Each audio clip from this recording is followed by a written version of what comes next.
It gives me great pleasure today to be able to interview the chairman of Harrogate Polo Club, so it's very delightful to welcome Alan Williams. Alan, I know that the people that have been watching this, sort of the rise of the Polo Club, will have seen how it's gone on for the last couple of years, but for you the planning started a long time back. Yes, that's right, Peter. As you know, I was at the football club for many years, and the owners took over the football club, and so the old guard had to depart. And so my good lady Jean and myself went on holiday, and Jean says, "What are you going to do with your time now?" I says, "I don't know." She says, "Well, you've always wondered why there isn't a polo club in Harrogate. When you get home, she says, start one." So we went home, put a bit of a website together. I met Richard. He said he wanted to get involved, and we put the website up after 3 or 4 days, and in the first 24 hours it went absolutely bonkers.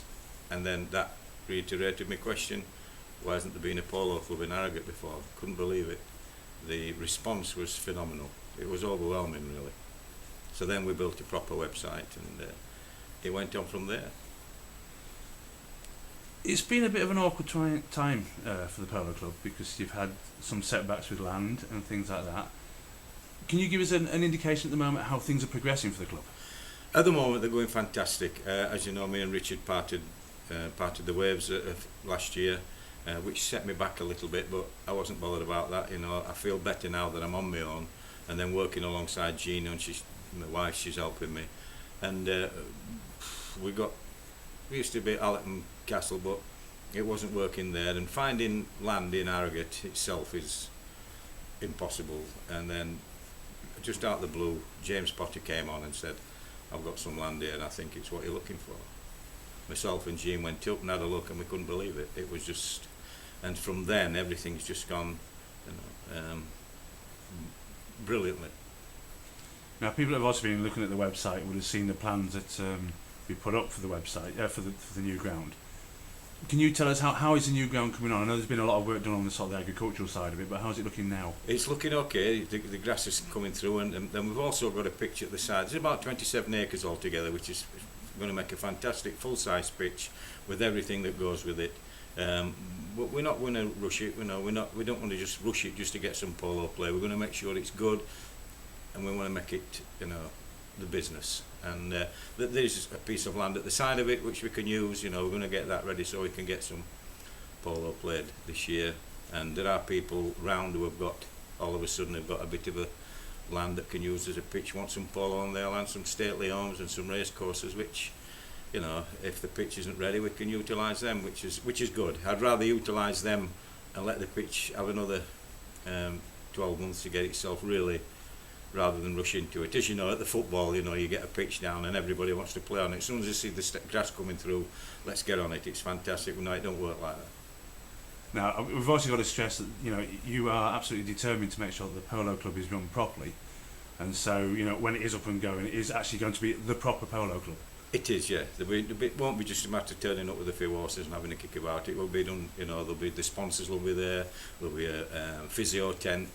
There'll be a VIP tent, picnic areas, car park. I want it to look, everything I put my heart into, it's got to be done right, else I'm not going to start. I'm not 90%, it's got to be 100% ready. And then, as you know, you've known me many years, Peter, you know what I'm like. If it ain't right, it ain't going to happen. And until it's 100%, then I'll press the button and then we'll go. Superb. Now, you were hoping, I know, to get some polo done on the Stray, and there was a very special reason for that. I mean, obviously, can you tell us, what happened and why it didn't come about in the end? Well, last year, in 1938, was the last time that polo was played on the Stray, and it was a sponsor of ours who was having bed and breakfast down south somewhere, and he saw this trophy on the dining table, and he said, "Oh." And the lady who owned the guest house, she said it was her grandfather, the military, and they played a game on the Stray in 1938.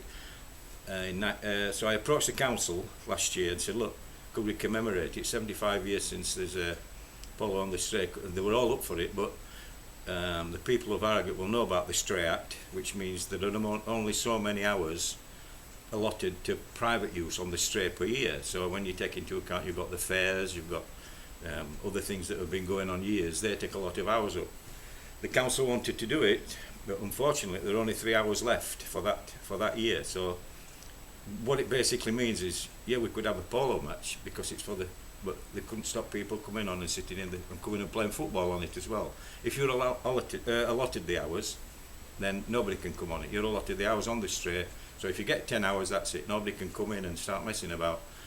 But we only had 2 hours, so they gave me a couple of venues which I thought might be useful.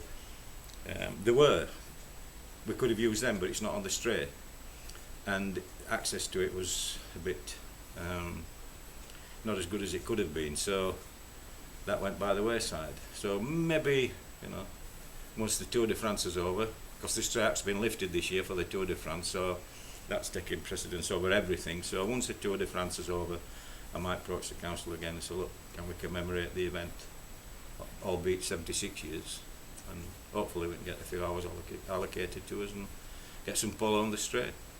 Brilliant. Now, having obviously been involved with the club myself, I've seen the amazing response by people. I mean, we're getting membership requests practically every single day. I mean, that's going to be pleasing for you in the fact that the Polo Club isn't establishing the fact we're not playing games at the moment, but the level of interest is obviously out there. The interest is fantastic, and I just thank everybody for getting involved. It really has been a pleasure, and they've made it easy. But membership, what do you charge if you haven't got a club up and running yet? You can, if they want to get involved, we decided the other day, me and Jim, we're going to have a nominal fee for membership just to be members of the club. And then any polo that just get played, it'll be all free of charge. The first few matches are going to be free anyway to the public and everybody else. We've decided that already. So maybe if people want to be members, because make it a nominal fee just to be a member of the club. We've thought about that just so people can get a membership card and get involved. And until the members, people really don't want to do anything. So I think that's going to be the next step. Get a nominal fee up. This is it, and just put down what they get for the nominal fee, and then hopefully people will come on board and do it that way. Now, of course, if there is any polo players out there watching this and they want to get involved, what's the best way for them to do so? Just contact it via the contact form and give us the details, or email me direct at alan@harrogatepoloclub.co.uk. We can meet up, we can talk, whether the coaches. But the future of the club is to have livery and grooming up there and everything. That's a long time. We've got to build the bridge first. We've got to get the ground, get the polo playing, and then everything will fall into place. But it's just getting the pitch right and getting players on board. And people are bringing up, can we come and help? Can we come and play? Yeah, as soon as it's ready, we'll give them the details, and they can. And we're not bothered about what level. We just want to get some polo done, and let's have a fun day. The first going to be a fun day. Get it all, because we're going to make mistakes. Not perfect. We're going to make mistakes. But I've been looking at a few of the clubs, go around, and they've invited me across and see how they do it and see what's happening. I'll take some points from some, and some points from others, and some whether it'll work in Harrogate. They obviously work at their clubs because that's why they do it. But Harrogate's unique, and we want to make it unique, but we want to make it accessible to everybody. Kids, make it a family thing, like we used to do at the football club. Make it for the family and let everybody come and enjoy it. Have you found that the other polo sort of community has been welcoming to you? Obviously setting up a new club in Harrogate, have you found maybe there's been a bit of a standoffish attitude? No, not really. They all invited us. I've been down to see most of them. I'm going to see some polo on Saturday. I've been invited down, so I'm going down to have a talk with them and have a look, see what they can do when we have our first match. And they've got a tournament on for the weekend, so I'm going there to meet the owners, which is good, refreshing. And then come back, and then we can have a look at what things are and get some polo. Hopefully by the end of June we can have the first match. But it's unbelievable. I can't reiterate. It really is. The response has been fantastic. I know people can't wait. I can't wait. I get excited. I want it to happen until it's right. It ain't going to happen. And probably that's just me. I don't know. Now, I know one of the areas within any sport, and probably within business as well, is sponsorship. But again, like with the membership, the level of sponsorship that the club has already attracted is absolutely phenomenal. It is, Peter. You do the website, you're in charge of the website, you know what it's all about, you know what they are. And again, you're going to get one now, a guy that's coming on board, you're going to get his doing his bit on the, and then I'm speaking to another one next week. And sometimes you have to say no. It's difficult turning money away, but people say, can I get involved? And you've got to have a level of sponsorship, which is, maybe people might think it's snobbish, I don't know, but you've just got to say, no, hold on a minute, that's not what the club's about, and it's, you know, but it is difficult to turn money away. But I'm talking to you, we just spoke to one last week, and you're going to put his details on the web. I'm talking to another one next week, but 2 or 3 times a week we get people who want to get involved with the club sponsorship, and somebody's just bought new goalposts. No, that's, and it's, no, things like that, that's what builds a club. People, well, I'll get them, I'll get this, not you worry. And that's fantastic, you know. So the next thing is a state-of-the-art scoreboard. Somebody's pitched in for that, which is good, because they're not cheap, and somebody wants to get involved on the basis of putting his name on the scoreboard when it's at the matches. But that's great, and it's all good for the club. Too right. Right, one other thing I want to do now, take you into the future, Alan. So it's the first day of the first match for Harrogate Polo Club. How do you envisage it? 80 degrees of sunshine. All the Harrogate public coming with the picnics, the VIP tent, and there'll be a lot of invited guests.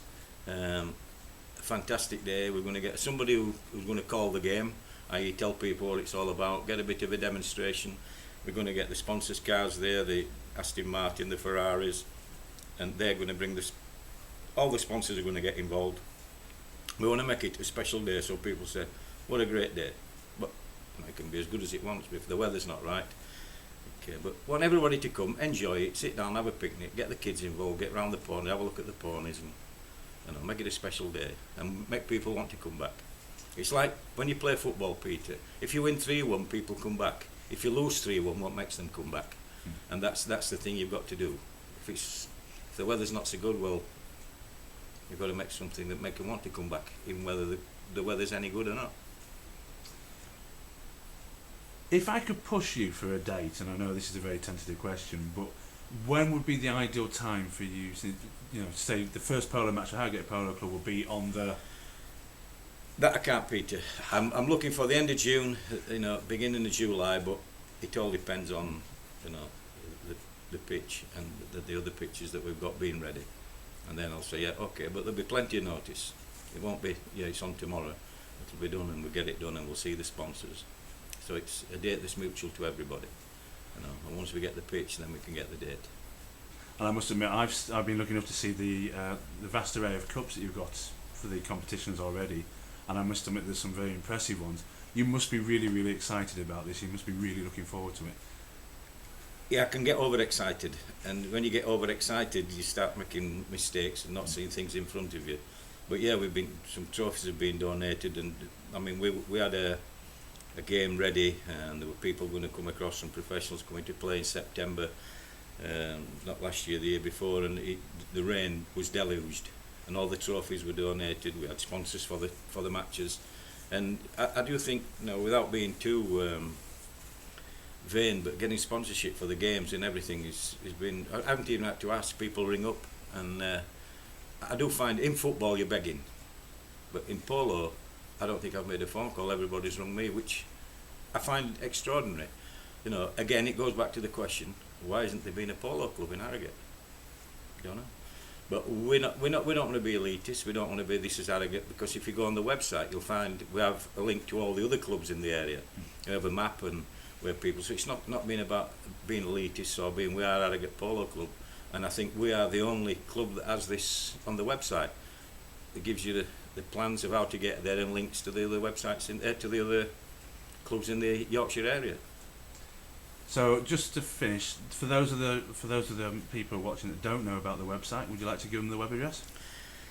www.harrogatepoloclub.co.uk.